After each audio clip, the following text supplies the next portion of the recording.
आपने देखा शादी हुई सुहाग रात, शादी इसका नाम है, कोई शब्द ही नहीं है। सेक्स पश्चिम द्वारा फैलाया गया एक प्रोपेगेंडा है जिसके द्वारा वो अपने पोर्न को बेच सके। पोर्न को बेचने के बाद जब व्यक्ति का मन तहस नहस हो जाए, ऐसा क्यों है कि ये चीज मुझे खराब कर देगी, ये बात जानते हुए भी हम उस चीज के पीछे भागते हैं।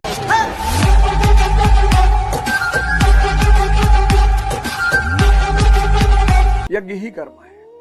बाकी जो तुम सोच रहे हो कि मैं डीएम हूं, कर्म कर रहा हूं, मैं कपड़ा सिल रहा हूं, कर्म कर रहा हूं, हाँ, उस कर्म में तुम होश को जोड़। जैसे कबीर कहते थे, चदरिया भीनी रे भीनी। बाजार जाते थे तो कहते थे, राम तुम्हारे लिए चद्दर बनाई है। संग दोष से अलग हुए बिना यह कर्म होता ही नहीं। देखो, जब से मैं आपको गीता पढ़ा रहा हूं, एक पूरा वैज्ञानिक पैरामीटर, शरीर क्या है, भीष्म कौन है, पांचों पांडव, जब भी ध्यान शुरू करेगा, जो भी ध्यानी होगा उसके 5 पति होंगे, अनुराग एक पति होगा, भाव एक पति होगा। और आप मूवी देखने तो चले जाते हैं, 1000-1000 रुपए का टिकट ले लेते हैं, आपका समय खा रहा है। आप मूवी देखने चले गए, आपका समय खा रहा है, समय 3 घंटा समय, 1000 रुपया। और मूवी देख के जब आप घर आएंगे उसके बाद आप कुछ कर नहीं पाएंगे, एग्जॉस्ट हो चुके होंगे। आप जब मूवी देख के घर आएंगे तो आप एग्जॉस्ट हो चुके होंगे, एग्जॉस्ट। सारी एनर्जी देखने में ही बह गई। वो जो ध्यान से आप आंख 3 घंटा पहाड़े देख रहे थे, सब ऊर्जा बाहर भाग गई। आप मूवी देखने गए, मूवी ने क्या खाया? आपका पैसा खाया, आपका समय खाया, आपकी ऊर्जा खाई, और बहुत सारे कुवृत्तियां आपको तोहफे में दे दी। आपने देखा कि एक डॉन है, वो सिगरेट पी रहा है, आपको लगा तरीके सिगरेट पीना शाहीपन की निशानी है। आपने देखा एक आदमी का ब्रेकअप हो गया है तो शराब पी रहा, आपको लगा अच्छा दुख में शराब पिया जाता है। तो जैसे दुख आएगा आपको शराब भी याद आएगी, क्योंकि 3 घंटा जो आपने आंख फाड़ के ऐसा देखा है, वो चीजें आपके सबकॉन्शियस में चली गई। आपने देखा शादी हुई सुहाग रात,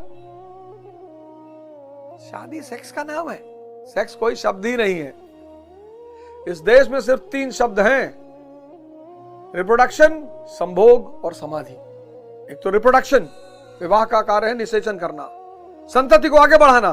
दूसरा संभोग, यहां पुरुष शिव की तरह और स्त्री पार्वती की तरह। लेकिन पुरुष शिव होगा तभी उसको पार्वती मिलेगी भी, सबको नहीं मिलेगी। धर्म यानी नियम, मानव के उत्थान का, मानव के किसने बनाया और कहां लिखा है।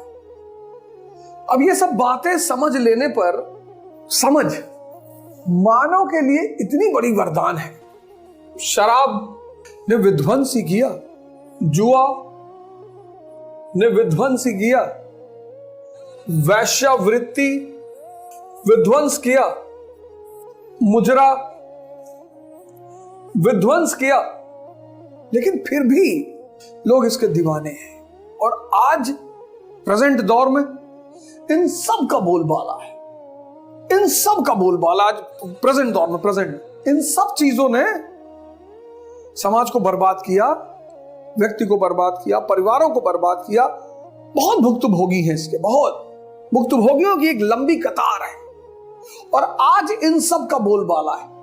ये बार कहने की जरूरत नहीं, पता नहीं कौन कौन से खेल आ गए हैं जुए के रूप में। अभिनेता और खिलाड़ी उसका प्रचार कर रहे हैं।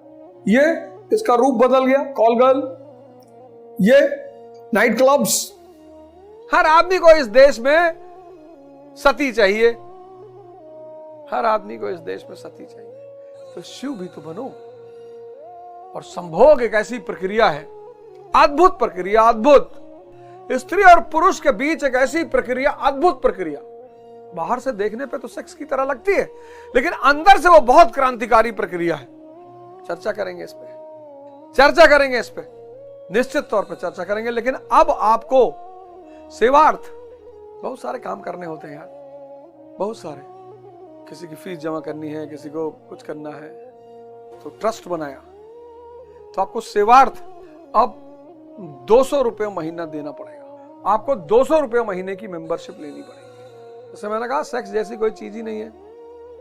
कोई आए सिद्ध कर दे मेरे पास, सेक्स पश्चिम द्वारा, वेस्ट द्वारा फैलाया गया एक प्रोपेगेंडा है जिसके द्वारा वो अपने पोर्न को बेच सके। सेक्स, मैं फिर से कहूंगा, सेक्स पश्चिम द्वारा फैलाया गया एक प्रोपेगेंडा है जिसके द्वारा वो अपने पोर्न को बेच सके।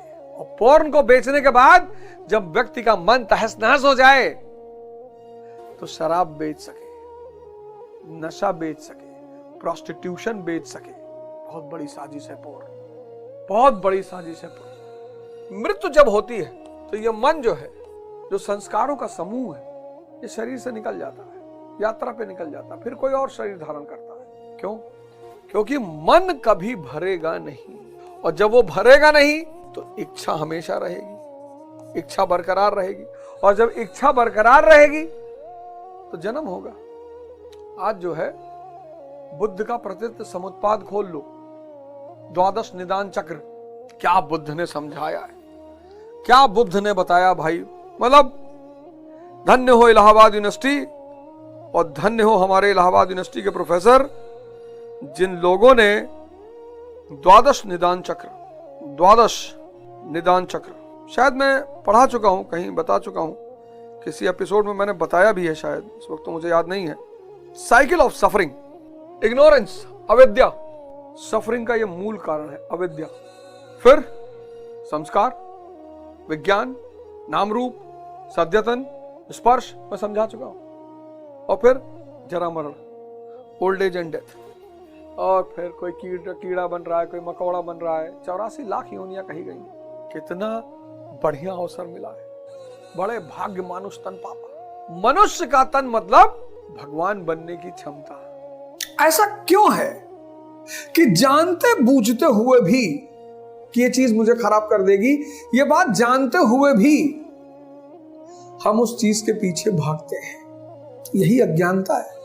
कोई तो वजह होगी, कोई तो वजह होगी कि हम जानते हैं कि ये चीज हमें बर्बाद कर देगी, हम फिर भी उसके पीछे भागते हैं। इसकी वजह क्या है? अज्ञानता। अज्ञानता मतलब ये नहीं कि हम स्कूल नहीं गए, कॉलेज नहीं गए, यूनिवर्सिटी नहीं गए। अज्ञानता मतलब कि हम स्वयं को नहीं जानते, अपने आप को नहीं जानते। यही अज्ञानता है। ये सारी चीजें सुख देती हैं आरंभ में। क्यों? क्योंकि ये सारी चीजें एक चीज पैदा करती हैं। बार बार मैं आपको चिल्ला चिल्ला कर बोल रहा हूं, विचार शून्यता।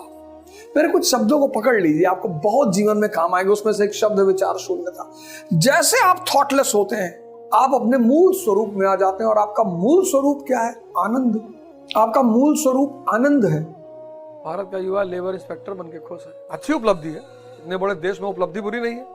ग्राम विकास अधिकारी, बड़ी उपलब्धि है, अच्छी उपलब्धि तो सब उपलब्धि है, लेकिन वहां रुको मत।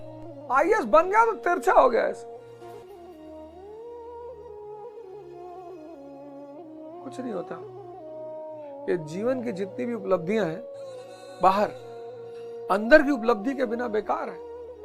ये जीवन की सारी उपलब्धियां अंदर की उपलब्धियों के बिना बेकार, क्योंकि एक दिन मौत आएगी और सब पे पोछा लगा के चली जाएगी। यज्ञ, पिछले एपिसोड में मैंने बताया, होश साधने लगोगे, मन मरने लगेगा, संस्कार मरने लगेंगे, गुणों से ऊपर उठने लगोगे। पर भाई साहब एक बात आप जान लो कि पहला चरण कष्टकारी बहुत है। जहां पहले चरण में आनंद है उसके अंत में कष्ट है, और जहां पहले चरण में कष्ट है वहां अंत में परम आनंद है। जैसे तुलसी है, नीम है, बेलपत्र है, खाओ तो कैसे कड़वा लगता है, कच्चा करेला खाओ तो कैसा कड़वा लगता है, लेकिन शरीर मस्त रहती है, परिणाम बहुत अच्छा है। और 4 रसगुल्ला खा गए, शुरुआत बड़ी अच्छी है, 500 शुगर हो गई, लीवर में पस भर गया। जहां शुरुआत में कष्ट है उसका अंत बहुत अच्छा है, और जहां शुरुआत में मौज है कहने की जरूरत ही नहीं। बड़े सारे अनुभव ले रहे होंगे जीवन में।